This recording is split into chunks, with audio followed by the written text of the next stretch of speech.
Dans cette vidéo, on part en road trip à travers les États-Unis avec Matt Black. Et accrochez-vous, c'est peut-être la plus belle claque photographique de ces derniers mois.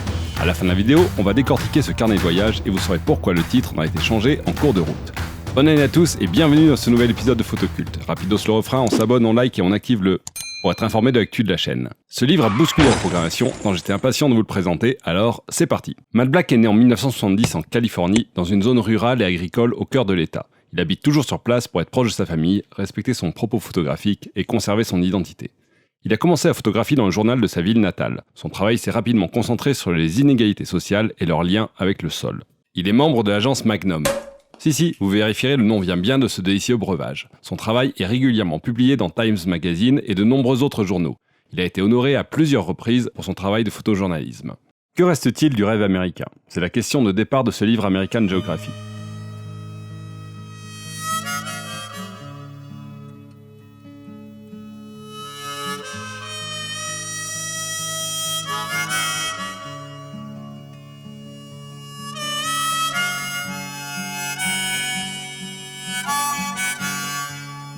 Matt Black est parti à la rencontre des laissés pour compte de l'Amérique. Il n'est pas le premier, mais il n'a pas fait les choses à moitié. Commencé en 2013 dans sa région natale, Central Valley, l'une des plus pauvres de Californie, le périple est impressionnant. 7 ans de vadrouille et près de 160 000 km à travers 46 États.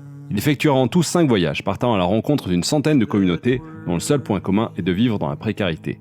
De ce véritable road trip, il a tout documenté, notant ses rencontres, ses pensées, ses observations, tous les détails possibles et sans doute le plus important pour lui, de nombreux témoignages.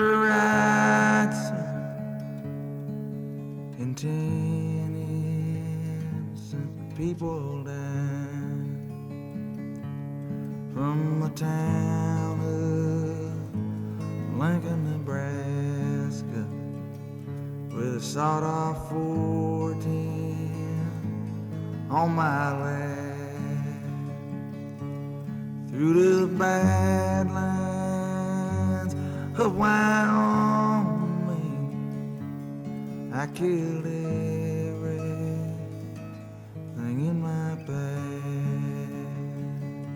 Cet opus est un carnet de voyage, agrémenté de nombreux objets trouvés sur la route, comme autant de traces de vie laissées à l'abandon. Couverts en plastique, pancartes de sans-abri, paquets de cigarettes écrasés. Le photographe livre un témoignage poignant avec des images saisissantes et respectueuses sur une pauvreté écrasante et dissimulée.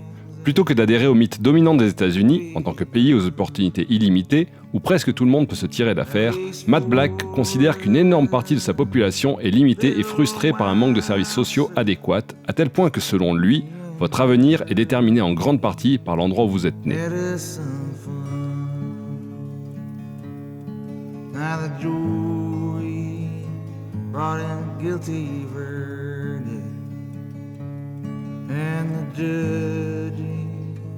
Sentenced me to death.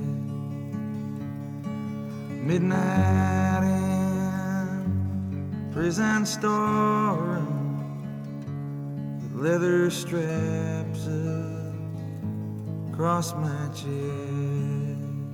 Si ce style de reportage vous plaît, je vous conseille de regarder juste après la vidéo de Céline Anaya-Gauthier sur le goût amer de la canne à sucre. Le lien est dans le coin.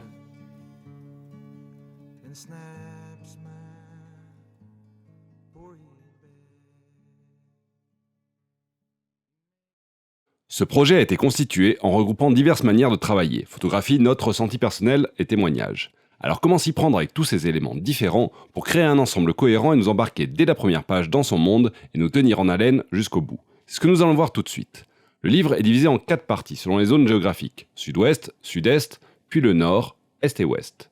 La première impression que j'ai eue en lisant ce livre, c'est que l'agencement global pourrait s'apparenter à une chanson avec son tempo, ses silences, ses couplets et son refrain qui reste gravé dans la tête. Le livre commence avec une courte introduction, une carte avec tous les noms des bleds où il a traîné ses guêtres et un texte qui nous annonce sa couleur. C'est la première nuit d'un nouveau long voyage. On imagine facilement le petit air d'harmonica pour nous accompagner.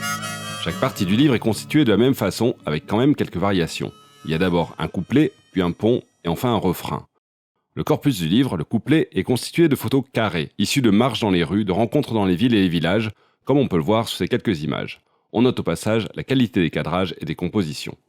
Pour donner une respiration dans le morceau, des moments plus paisibles cassent le rythme et donnent de la lenteur. Ces photos panoramiques évoquent plus les transitions entre les lieux et nous donnent un couplet dont la forme globale ne varie pas. 3 ensembles de photos carrées entrecoupés par 2 panoramiques.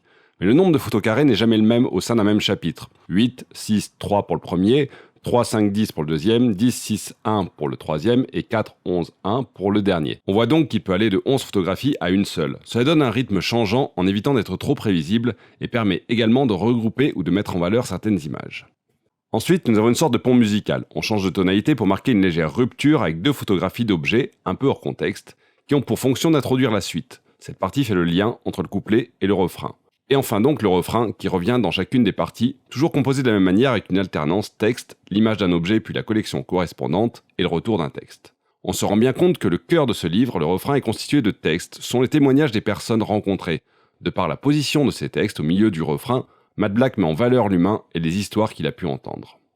À l'origine, ce livre devait s'appeler « La géographie de la pauvreté ». Et le titre a été modifié car Matt Black ne voulait pas faire un portrait de l'Amérique marginalisée, mais un portrait de l'Amérique dans sa globalité. Le point essentiel était de faire comprendre à quel point pour lui, cette Amérique des laissés pour compte fait partie intégrante de la vie américaine, et n'est pas juste une originalité de quelques villages ou communautés reculées. C'est pourquoi le titre plus englobant d'American Geography a été retenu pour la version finale.